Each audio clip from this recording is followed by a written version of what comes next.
Shalom to the elect of Israel, to the hopeful elect of Israel, you Hebrew Israelites, you so-called Negroes, Latinos, Native Americans, West Indian, and Haitians.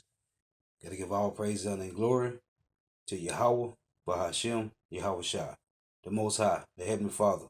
His Hebrew name is Yahweh, not Yahweh, not Jehovah, not God, not Elohim, not Most High, not Lord, not Yah, not Jah, not Ahaya, not Allah. It's Yahweh. His only begotten son name in the Hebrew is Yahweh Shai. Not Yahshua, not Yeshua, not Jesus Christos, not Jesus Christ, not Serapis Christus, not Yeshaya, not Yehoshua. It's Yahweh Shai. So we gotta give all praise and honor and glory to Yahweh, Bahashem, Yahweh Shai, Bahashem, Rakah Kodash. Double honors to the apostles and elders of Great Millstone who rule well, who teach well, who are the apostles and elders over all of Israel. And a sincere salutation to all the Akim pushing this truth and believing this truth throughout the four winds of the earth, the entire world, waking up the hopeful elect. And shalom to the Awathim who are listening and learning, the few sisters who are listening and learning. I'm Isaiah from the GMS Orlando camp, coming at you another lesson in truth, facts, faith, and edification, another daily edification. Lord's willing, this be edifying. And this is Esau Edom telling you that Babylon the Great and all the countries around the world are being destroyed. They are deteriorating. Okay? The infrastructure, the economy, the economic system is crushing, is falling, and they are telling you eye candy that Babylon the Great is falling, man. Okay? This rulership, this world's rulership is collapsing, man. It is deteriorating in front of your eyes, man. So Lord willing, this be edifying. To the program from me, David Foster. Countries like to feel that when seismic events happen, they are financially protected. And most do this by investing in either gold or in dollars. They buy the greenback because it's been solid for so long, thinking that in times of trouble, they'll be okay. But is that era of the dollar as the world's reserve currency coming to an end? This is Roundtable.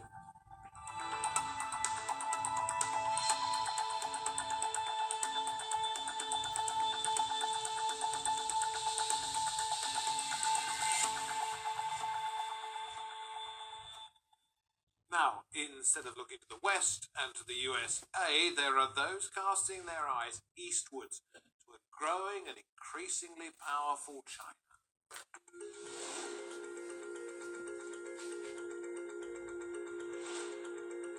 The US dollar is the king of all currencies. It's the world's favorite reserve currency. That's the money held in large amounts by central banks to make international payments or transactions. More than 60% of all foreign bank reserves are in US dollars. But the US's dominance is being challenged, and its share of global trade is steadily shrinking. The United States comprised 40% of global GDP in 1960. Today, it makes up 25%. So some analysts are asking if it's time for America to rethink the role of the dollar. Could it deliberately abandon its dominance as reserve currency king? Right now, it can borrow cheaply and its banks benefit. But exports are more expensive, so other countries are less likely to buy goods labelled Made in America, and that costs jobs and trading income. And if dethroning the dollar seems unthinkable, analysts have pointed to other ways the US has repositioned itself in recent years. Abandoning international agreements and multilateral commitments. The slow death of the dollar has been predicted before, and it shows no sign of happening yet. But for how long can the world bet on dollar dominance? Very pleased to say that we can go to New York, say hello to Richard Wolff, who's Professor of Economics and founder of Democracy at Work, and then to London, where we say hello once again to Inderjeet Palmer, Professor of International Politics at City University, London. You'll both have a thought on this, but Richard, let me start with you, if I may. What is in the US for being a reserve currency? What does the US get out of it? Well, it's part of the dominance of the United States economy for much of the last century. World War I changed everything. The United States went from the major debtor to being the major creditor of Europe. World War II cemented that dominance because of the destruction in Europe and the relative lack of it in the United States. And we all know the history, or most of us do, ever since. So the dollar's dominance is part of the United States' dominance, and the benefits to the United States are enormous. The world uses the dollar as its basic currency for international trade and exchange. It allows the United States to flood the world with dollars that don't come back as demands on American goods and services. This is a subsidy to the entire American economy, and so it only worked to enhance the dominance of the United States, which is why the decline that we are now facing is so difficult and so painful here in the United States. So the corollary to that is what would happen if, as you suggest, the dollar's decline continues and it is no longer favored as a reserve currency? What would the downsides be for the US? It would be the loss of that subsidy. It would mean that the United States cannot function the way it has, imagining that the Federal Reserve, our central bank, for example, can do pretty much what it wants because the rest of the world is forced to adjust to whatever supply of money they print and circulate, whatever interest rates they charge. The United States would then shrink into becoming one among many economies, and all the subsidies, direct and indirect, from being the world's currency would be taken away. And so it's a kind of feeding on itself. The decline of the empire undercuts the power of the currency, which in turn furthers the decline of the empire. That's where we are, and that's a very difficult situation that has much to do with explaining the behavior of the United States, which I suspect is puzzling many. And you heard what he said? North America is feeding on itself, man. This place, yeah, this place is done, man. Let me play a little bit of this. Let me get a few precepts.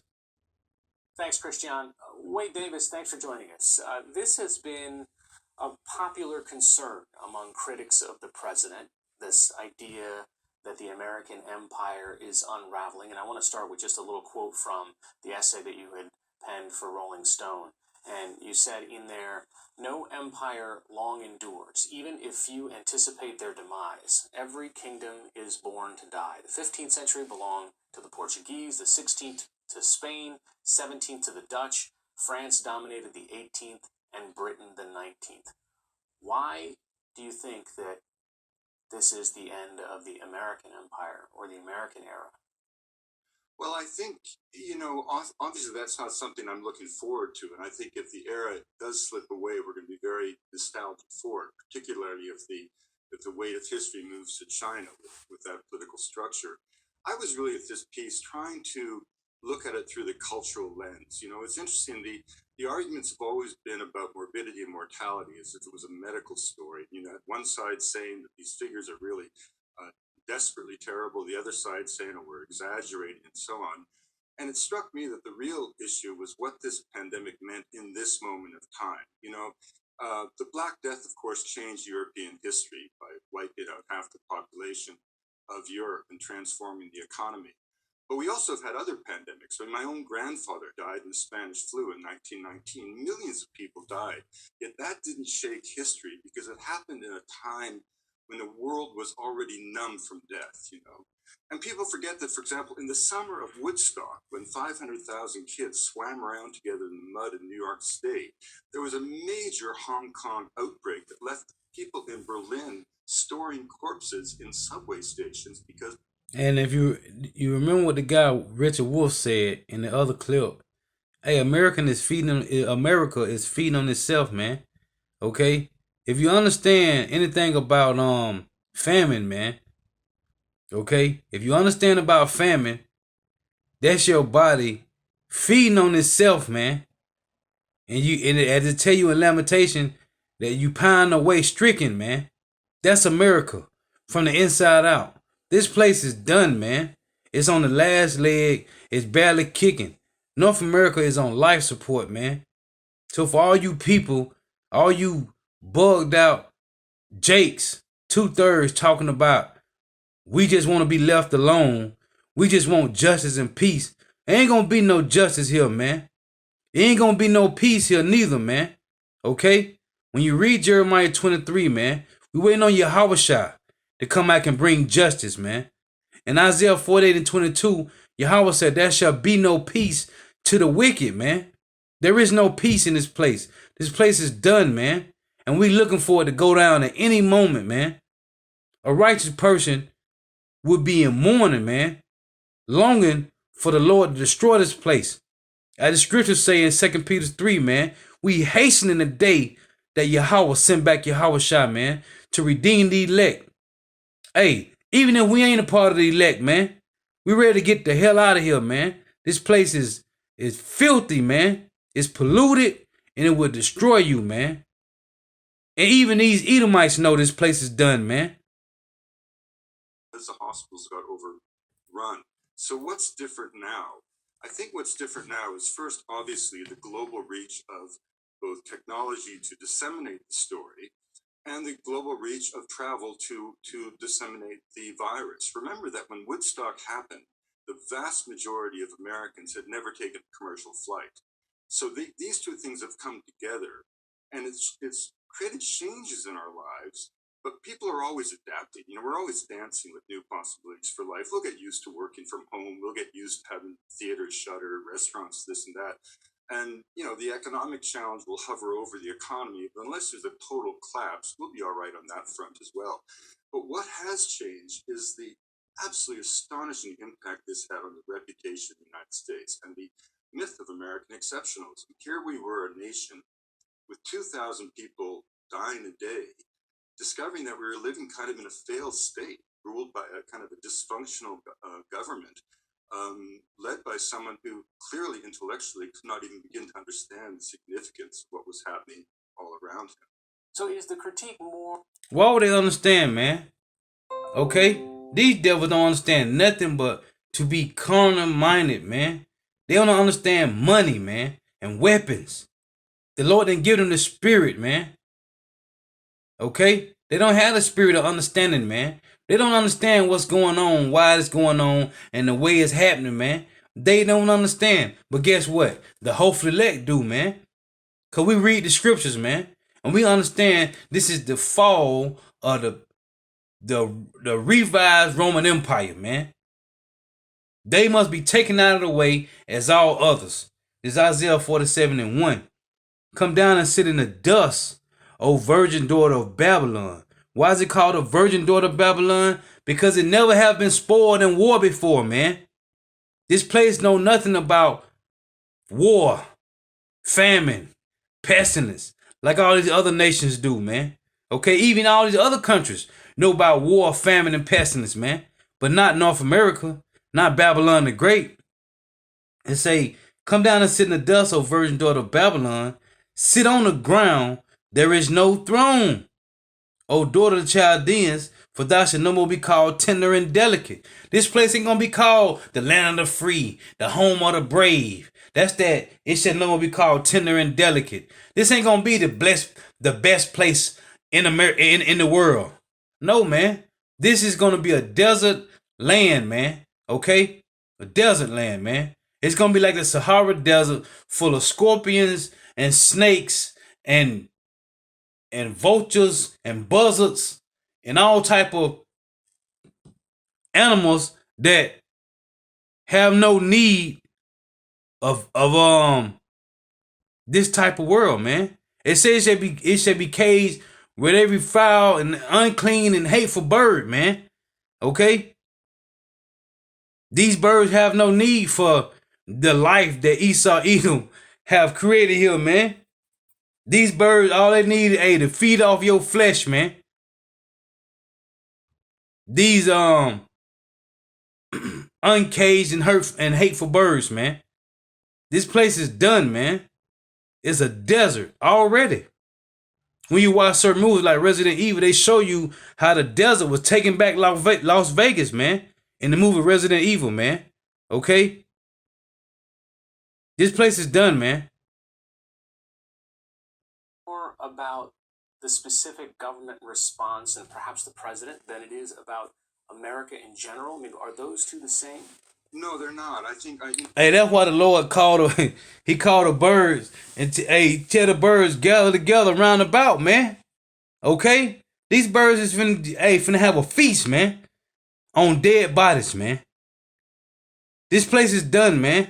It's a zombie land. And you Jakes right here trying to build on top of sand, man. This place is done, man. The Lord is slowly pulling all the life out of North America, man. But you devils still talking about fucking bitcoins and gold and silver, man.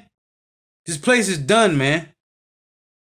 And if you got your hope on gold and silver, the Lord gonna kill you, man. You're gonna die a grievous death, man. I think I say in the article that the election of President Trump in 2016 was not a symptom or a cause of decline. It was an indication of the intensity of the descent, in a sense. We forget what's become of America. And again, I want to stress this that, I've often described, since this piece went viral, as a Canadian commenting on America. I married an American. I became a naturalized American. I love America. I got my education there. My entire career could never have happened in Canada. My own son-in-law is serving on active duty in the U.S. forces right now overseas. So This is Job chapter 24, verse 23. This is one of my favorite precepts, man. Cause this place is done, man. And if you can't see it, something wrong with you, man. If you don't have the spiritual mind of Yahweh Bashim Yahushua, man, through the eyesight of these scriptures, man, you is bugged out, man. And you're gonna die a grievous death. This is Job 24 and 23. Though it be given him to be in safety to my Esau Edom, the so-called white man, whereon he resteth, yet his eyes are upon their ways. Who eyes? Yahweh Bashim Yahushua eyes on their ways, man. They are exalted for a little while, but are gone and brought low. That word brought low, when you go back to Genesis 3, man, mean they're gonna go back to the basis of men, man. Cave dwellers. Okay? The basis of men, man. Nothing. They done destroyed this planet, man. It said they are exalted for a little while, but are gone and brought low. They are taken out of the way as all other. As all other what? Kingdoms, man. You heard what the guy said. Kingdoms. As a matter of fact, right here, let's play it back. See what the guy mentioned. And for Rolling Stone. And you said in there, no empire long endures, even if few anticipate their demise. Every kingdom is born to die. The 15th century belonged to the Portuguese, the 16th to Spain, 17th to the Dutch, France dominated the 18th, and Britain the 19th. Why? You see? That's facts, man. This is history, man. This is history repeating itself, man. All these countries that came and fell, man, they gone, man. Again, Job 24 and 24. They are exalted for a little while, but are gone and brought low. They are taken out of the way as all other. As all other what? Kingdoms, man. Okay? Egypt Empire. Right? The Medes and Persian Empire. The Greek Empire. The Roman Empire. Okay? North America, Babylon the Great, as a revised Roman Empire, shall be taken out of the way as all other, man. Again, Job 24 and 24. They are exalted for a little while, but are gone and brought low. They are taken out of the way as all other, and cut off at the tops of the ears of corn, man. This is Babylon the Great, man. This is your new normal. Prepare for a downfall. This place will never rise again, man. The Lord is slowly pulling the life out of this place, man. 2/3 of Jake telling me they want justice and peace. Just leave us alone. This place is done, man. It's done. There is no coming back.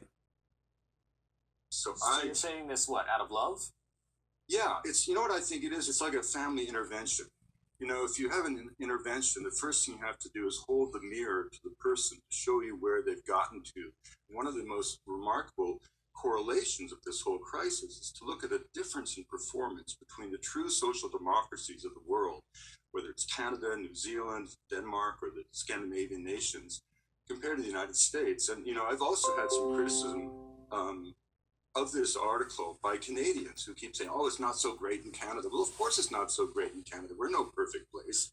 But the data is the data. And on July 30th, when the United States announced 59,979 new cases of COVID, in all of British Columbia, there were 5 COVID patients in the hospitals. The measure of success in a civilized nation is not the currency accumulated by the lucky few, but the strength of social relations and the bonds of reciprocity that sort of bind everybody one way or another into a common purpose.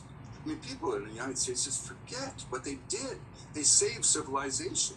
The Ford Motor Company made more industrial output than Italy. You know, we were popping out Liberty ships 2 a day.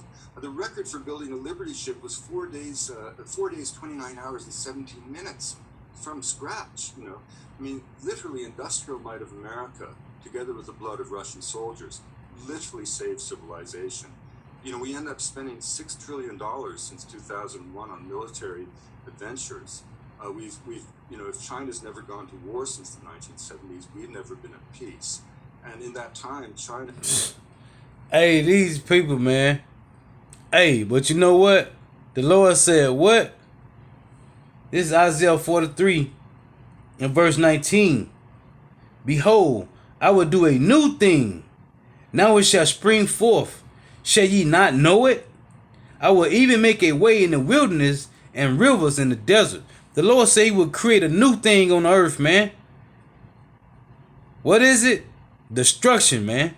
When you read Ezekiel 12, the Lord said they will no more use this proverb in Israel, man. As a matter of fact, let's read that. This is Ezekiel 12 and 21. It reads, and the word of the Lord Yahweh came unto me, saying, Son of man, what is the proverb that ye have in the land of Israel, saying, the days are prolonged, and every vision faileth? Tell them therefore, thus saith the Lord power, I will make this proverb to cease. All you niggas talking about the Lord ain't coming back no time soon. Tell them therefore, thus saith the Lord, I will make this proverb to cease, and they shall no more use it as a proverb in Israel, but say unto them, the days are at hand, and every effect of every vision. For there shall be no more any vain vision, nor flattering divination within the house of Israel. For I am the Lord Yahweh, I will speak, and the word that I shall speak shall come to pass. It shall be no more prolonged. For in your days, a rebellious house, will I say the word, and will perform it, saith the Lord Yahweh. Bahashim Yahushua. Hey, man, this place is done, man. I'll get you to explain subsidies in a bit more detail a little bit later, but let's bring in Inderjeet. Do you see it as... You see what the guy said at the beginning of this video, man? Okay? North America, 40% was controlled with the U.S., with the dollar, man. Since the 60s. Now they only control 20%, 25%, man. This place is done, man. Done. It's more than just a badge of honor. Well, absolutely. As Professor Wolf said, it is a very, very powerful basis of an American global role and position, which is occupied for a long time. And I think what I would say is that when you look at the foreign holdings of foreign currency or foreign banks' reserves, 60% of all of those reserves of foreign banks are in dollars. 40% of all US debt is held abroad. That debt equals something like $14 trillion, and the Chinese hold about $3 trillion of it. You see that? That's why the Chinese is dumping the dollar, man. It's James 5:1. Go to now, ye rich men, weep and howl for your misery that shall come upon you. Your riches are corrupted, and your garments are moth-eaten. Hey, one of the oldest companies over here in North America for making suits had to close up, man. Why? Because your garments are moth-eaten, man. Your gold and silver is cankered, and the rust of them shall be a witness against you, and shall eat your flesh as it were fire. That's why I say in Revelation 17, man. Okay? Matter of fact, let's read that. It said, the rust of them shall be a witness against you, and shall eat your flesh, man. Because Babylon the Great is the wickedest of the wicked of these damn Edomites, man. This is Revelation 17:17. And it reads, verse 16, and the 10 horns which thou sawest upon the beast, these shall hate the whore, and shall make her desolate and naked, and shall eat her flesh and burn her with fire, man. Okay? Why? Because you are the wickedest of the wickedest, man. James 5 again. Your gold and silver is canker, and the rust of them shall be a witness against you, and shall eat your flesh as it were fire. Yeah, heat treasures together for the last days, man. The fall of Babylon the Great, man. Hey, and the water Yahweh Shema Shai for giving us the spirit to see it, man. Okay? We watching these devils fall, man. Why? Because you put your hand on the apple of the Lord's eye, man. That's the end game, man. That's the overall. You put your hand on the apple of the Lord's eye, man. Hey, so Lord willing, edifying. Gotta give all praise, honor, and glory to Yahweh. Bahashim Yahweh Shai. Bahashim Rikak Wadash. Double honors to the apostles and elders of Great Millstone who teach well. And a sincere salutation to all the ark pushing the truth and believing in truth throughout the four winds of the earth, the entire world, waking up the hopeful elect. Until next time, I say, Lord willing, Shalom, Wa Abba Baba.